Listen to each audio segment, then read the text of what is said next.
สบายดีข้าพเจ้าทำเรนูพระพรจุดประสงค์ข้าพเจ้าในมื้อนี้จะมาเฮ็ดคลิปเกี่ยวกับเบื้องหลังของการเฮ็ดวิดีโอคลิปก่อนหน้านี้ของข้าพเจ้าเนาะซึ่งมันจะมี3ขั้นตอนใหญ่ๆคือขั้นตอน1แม่นการค้นหาข้อมูลขั้นตอนที่2แม่นขั้นตอนการตัดต่อวิดีโอและ3ก็คือการอัพลง YouTube เนาะซึ่งมันจะเป็นจังไดนั้นเฮาไปติดตามกันเลยหลังจากที่เฮาได้หัวข้อรับผิดชอบมาแล้วเนาะก็คือโครงประกอบสร้างภายในของดาวพุธและเฮาก็จะมาค้นหาข้อมูลอยู่ที่ Google หรือว่า YouTube ก็ได้เนาะและข้าพเจ้าเลือกค้นหาอยู่ที่ Google เนาะและข้าพเจ้าแนะนำให้ค้นหาเป็นภาษาไทยหรือว่าเป็นภาษาอังกฤษก็ได้เนาะแต่ว่าถ้าพิมพ์เป็นภาษาลาวแม่นข้อมูลจะบ่หลายเท่าภาษาอังกฤษหรือว่าภาษาไทยเนาะ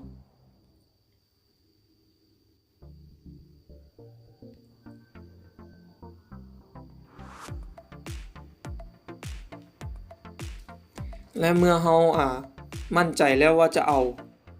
ลิงก์ตัวใดเนาะหรือว่าเฮาจะเอาข้อมูลอยู่ไสเฮาจะจดบันทึก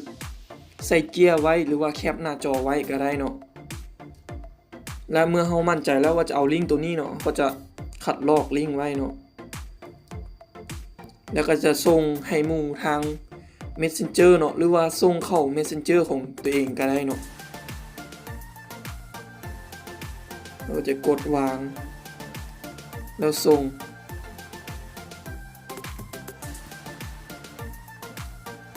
และข้าพเจ้าแนะนำให้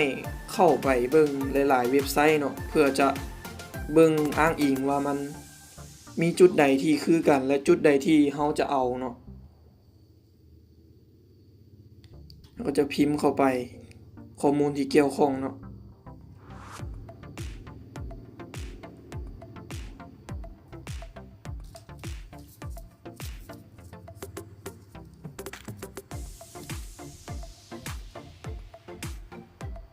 เฮาก็เฮ็ดคือเก่าเนาะ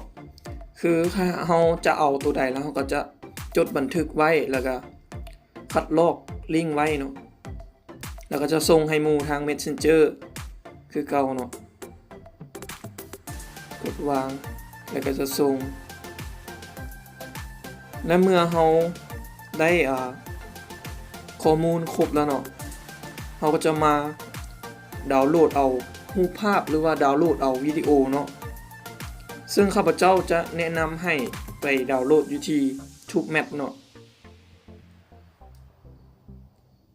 จะคลิกเข้าไป TubeMap นี่มันจะคล้ายๆคือกับ YouTube เนาะแต่ว่ามันสามารถดาวน์โหลดวิดีโอได้เนาะบ่คือ YouTube เนาะเพราะว่า YouTube นี่ดาวน์โหลดวิดีโอบ่ได้เนาะหน้าจอลักหรือว่าหน้าลักมันเนาะมันจะคล้ายกันเนาะเราจะพิมพ์เข้าไปว่าดาวพุธแนะนำให้เป็นพิมพ์เป็นภาษาไทยเนาะ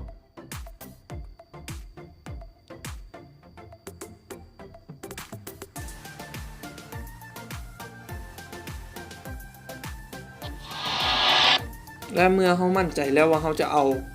คลิปวิดีโอตัวใดเนาะเราก็จะแตะใส่บนปุ่มแดงๆนี้เนาะเพื่อดาวน์โหลดและมันก็จะขึ้นมาว่าให้เลือกคุณภาพของวิดีโอเนาะข้าพเจ้าแนะนำให้คลิกเอาตัวถึงสุดเนาะเพื่อให้คุณภาพของรูปเนาะดีเนาะและเมื่อเรามั่นใจแล้วจะเอาตัวนั้นเราก็จะแตะใส่ปุ่มสีแดงนี้อีกเทื่อนึงเนาะแล้วมันก็จะเริ่มดาวน์โหลดให้เราเลยเนาะเมื่อเราดาวน์โหลดได้แล้วเนาะเราหลังจากที่เราได้เก็บ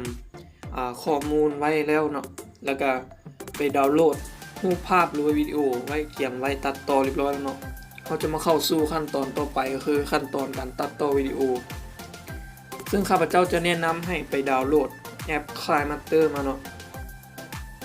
เพื่อตัดต่อวิดีโอคลิกเข้าไปเลยที่แอป KineMaster แล้วก็เขาจะตัดต่อวิดีโอตัวใหม่เนาะเขาจะคลิกใส่บนที่มีกาไม้บวกนี่เนาะ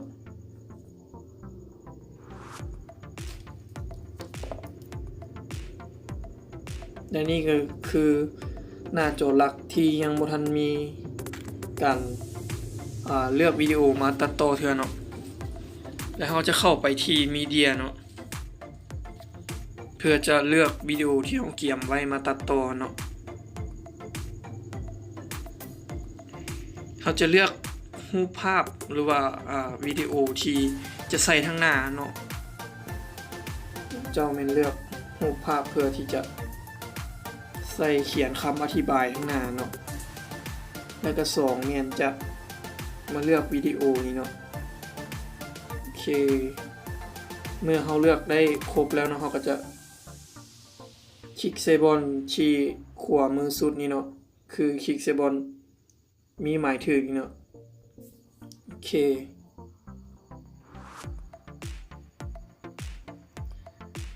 รูปภาพข้างหน้านี่แม่นข้าพเจ้าจะ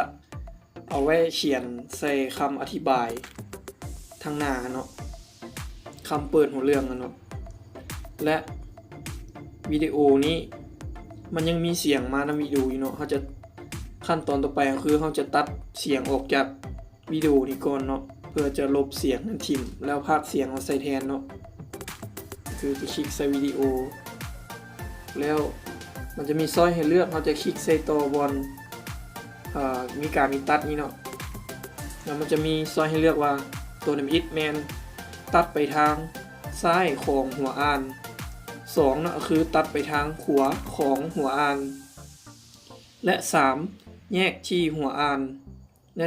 4คือแยกเสียงออกมาเราก็จะคลิกเซบอน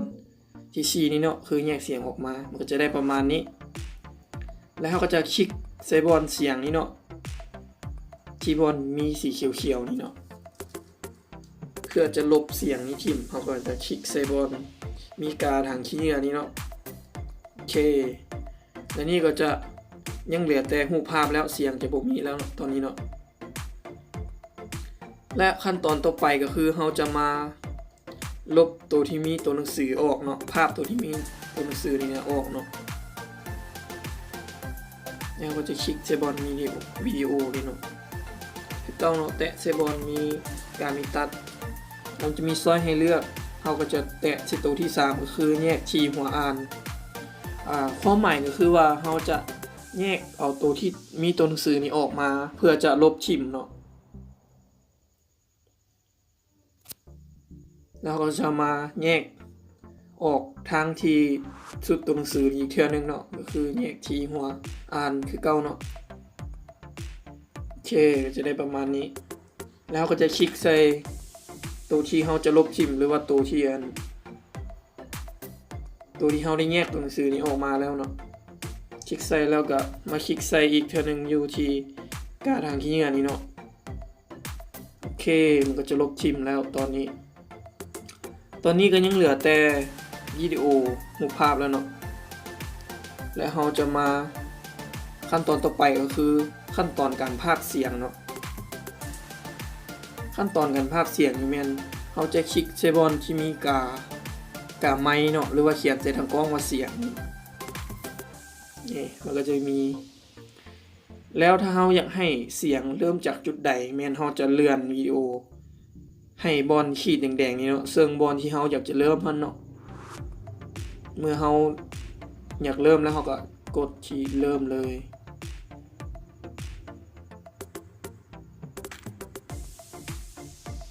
แล้วเมื่อเราอยากหยุดเราก็คลิกอยู่บนที่หยุดนี่เนาะโอเคแล้วขั้นตอนต่อไปก็คือเอาเสียงดนตรีใส่เนาะ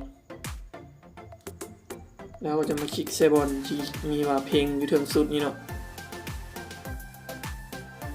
แล้วนี่เราก็จะเลือกเพลงใดใส่ก็ได้เนาะ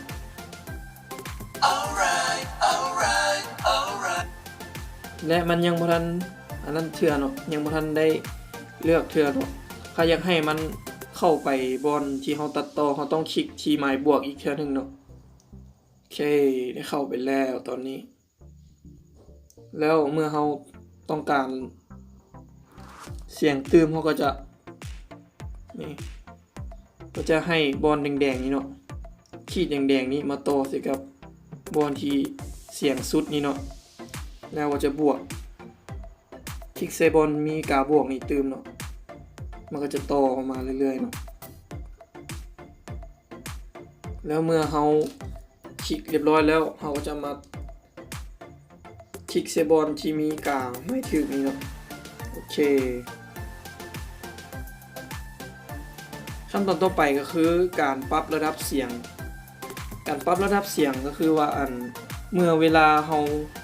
เว้าอยู่เฮาอยากให้เสียงดนตรีคอยลงแล้วก็เมื่อเวลาเฮาอยากเฮาบ่ได้เว้าอยากให้เสียงดนตรีแรงขึ้นก็คือเฮาจะมีวิธีปรับเสียงง่ายๆเนาะเฮาจะคลิกใส่บนเสียงนี้แล้วก็จะปรับบนที่มีกาคลื่นเสียงนี่เนาะมาคลิกใส่บนขวามือสุดนี่โอเคนี่มันก็คือจุดระดับเสียงเนาะคือถ้าเราอยากให้จุดนี้แฮงเฮาก็ปรับระดับเสียงขึ้นได้ถึง200พุ่นแล้วเนาะโอเคแล้วเมื่อเวลาเฮาอยากให้มันบนจุดนี้เนาะเสียงคอยลงเฮาก็จะเพิ่มจุดก่อนเนาะตอนบินเนาะคลิกใส่บนที่มีกาบวกนี่เนาะเพิ่มจุดก่อนแล้วอยากให้มันต่ำลงก็คือเพิ่มจุดอีกจุดนึงแล้วปรับระดับเสียงลงโอเคตอนนี้มันก็จะเป็นคลื่นเสียงแล้วเนาะตอนนี้เนาะแล้วเมื่ออยากให้มันขึ้นอีกเขาก็เพิ่มจุดอีกจุดนึงเนาะแล้วก็มาเพิ่มอีกแล้วก็จะปรับเสียงขึ้นโบยากเลยมั้งผมว่าทุกคนคงจะเข้าใจเนาะเพราะว่าเวลาเฮาเว้ามันจะมีจังหวะพรจังหวะขึ้นลงเนาะแล้วเมื่อเฮาใส่จุดนี้ครบตามเสียงนี้แล้วเนาะหรือว่าแล้วเสร็จสมบูรณ์แล้วเนาะก็จะคลิกใส่บอลที่มีกาไม่ถึงนี่โอเคแล้วเราก็จะกดเซฟเนาะเมื่อเวลาเขาตัดต่อวิดีโอแล้วเสร็จสมบูรณ์แล้วเขาก็จะมากดเซฟแบบนี้โอเค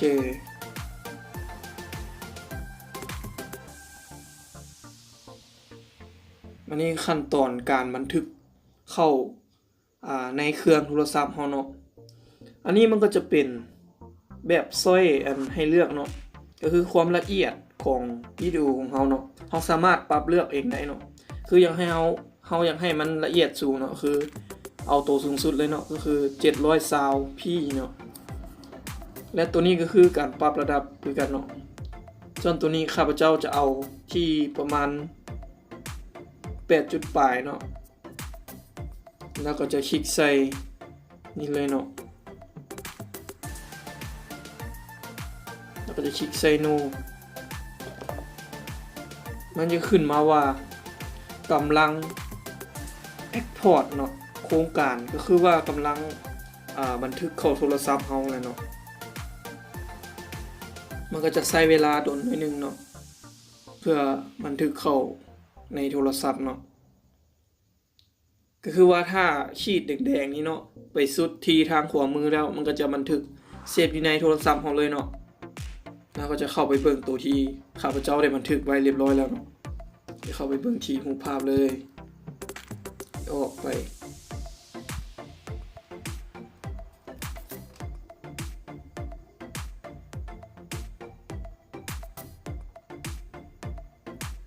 เราจะเข้าไปเบิ่งตัวนี้เฮาบันทึกไว้ก่อนหน้านี้เนาะข้าพเจ้าได้บันทึกไว้ก่อนแล้วมันก็จะได้ประมาณนี้เนาะอยู่ใกล้ดวงอาทิตย์ร้อยที่สุดซึ่งมีระยะห่างเพียงและนี่ก็คือคลิปที่ข้าพเจ้าได้ตัดต่อไว้แล้วหรือว่าสมบูรณ์แล้วเนาะ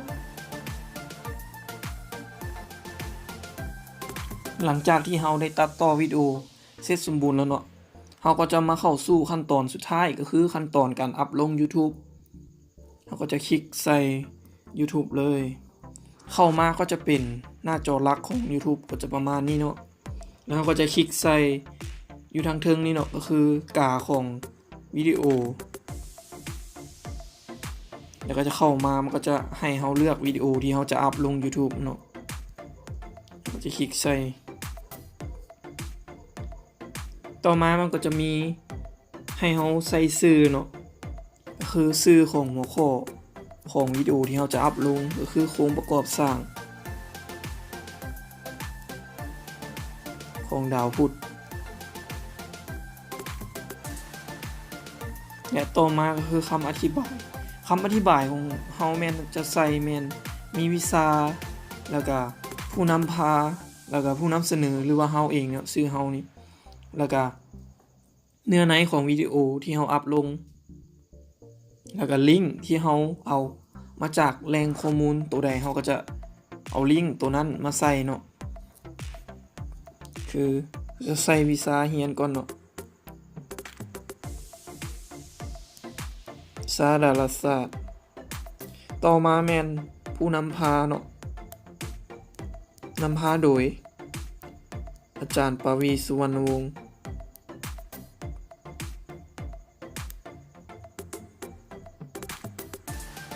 ต่อมาก็จะแม่นผู้นำเสนอเนาะหรือว่าชื่อเฮาเอง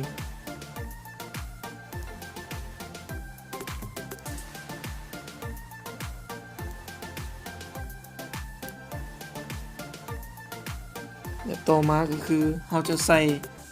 เนื้อในของคลิปวิดีโอของเรานี่เนาะซึ่งข้าพเจ้าได้บอกก่อนหน้านี้แล้วว่าข้าพเจ้าได้ส่งเอาข้อมูลให้Messenger ของหมู่เนาะเพื่อจะ copy มาใส่กล้องคำอธิบายนี้เนาะคือเราจะเข้าไป Messenger ที่เราได้ส่งข้อมูลให้หมู่ก่อนหน้านี้แล้วก็จะคัดลอกเอาเพื่อจะมาวางใส่กล้องคำอธิบายนี้เนาะวางนี่ก็จะได้ประมาณนี้แล้วก็ข้อมูลนี้เราเอามาจากลิงก์ตัวใดแม่นเราจะเอาลิงก์ตัวนั้นมาใส่กล้องข้อมูลที่เราเอามานี่เนาะคือเราจะไปคัดลอกเอาลิงก์อีกก็คือลิงก์ข้าพเจ้าก็จะได้ส่งให้หมู่เรียบร้อยแล้วก็มีแต่คัดลอกไปกดคัดลอกแล้วก็จะไปกดวางโอเคก็จะได้ประมาณนี้และเมื่อเราเอาคำอธิบายใส่กล้องแม่นค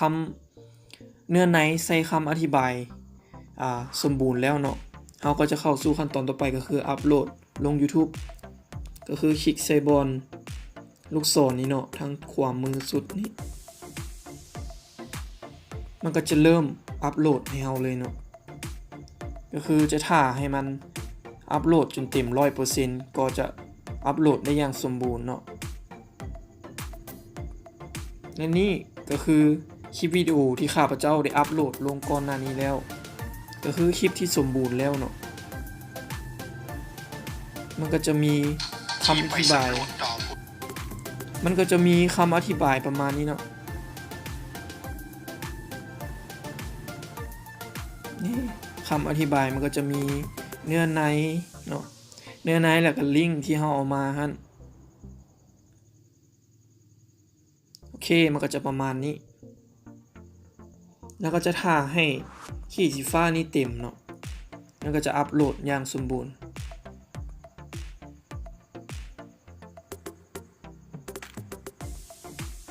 โอเค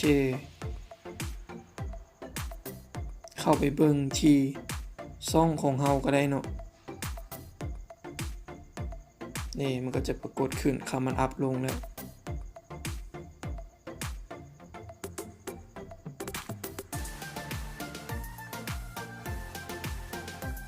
ถ้าให้มันเต็ม 100% ก็จึงจะอัปโหลดในอย่างสมบูรณ์เนาะตอนนี้ได้ 95% แล้วมันก็อยากใช้เวลาดนนิดนึงเนาะเพื่ออัพลง YouTube เพราะว่าคลิปวิดีโอเฮาก็ใช้ระยะเวลาดนเติบเนาะ